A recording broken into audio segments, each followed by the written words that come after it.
moyenne, on compte 2,5 fois de plus de chômeurs dans les quartiers dits prioritaires de la ville qu'ailleurs.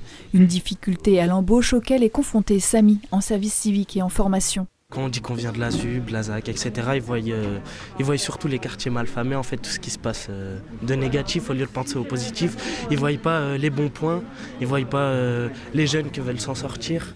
Un fléau que le nouveau dispositif d'aide à l'embauche Emploi Franc compte contrecarrer. Celui qui est dans le quartier prioritaire de la ville a beaucoup moins de chances d'être employé qu'un autre qui viendrait d'ailleurs. Et donc c'est le sens de cette mesure, c'est une incitation financière que l'État apporte aux employeurs dès lors qu'ils donnent leur chance à une personne, quel que soit son âge, son diplôme, qui habite dans un quartier prioritaire de la ville et qui demande à travailler. Quel que soit le lieu où se situe l'entreprise, elle pourra bénéficier durant 3 ans pour un CDI d'une aide de 5 000 € par an, soit l'équivalent, charge patronale incluse, de 2 mois de salaire pour un SMIC et pour un CDD de 2 500 € par an pendant 2 ans. Un argument que le candidat à l'embauche pourra faire valoir à son futur employeur.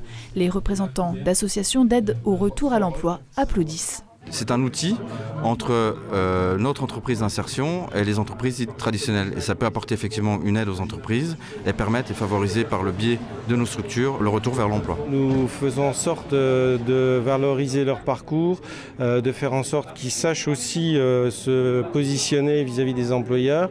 Et donc souvent ça passe aussi par la confiance en soi. Voilà, et ça, en tant que senior avec beaucoup d'expérience, nous sommes aussi dans cet accompagnement-là. Parce que très souvent, ce qui bloque, c'est tout simplement la confiance. Emploi Franc a été testé dans quelques départements. Il est généralisé à tous les quartiers prioritaires de la ville cette année. Dans les Vosges sont concernés à Épinal-Bitola, le quartier de la Justice, à Saint-Dié, Kellermann et Saint-Roch et à Remiremont, le Rumont. Dans un an, les effets de ce dispositif seront réévalués. Dans le département, on espère un effet levier pour au moins 40 personnes.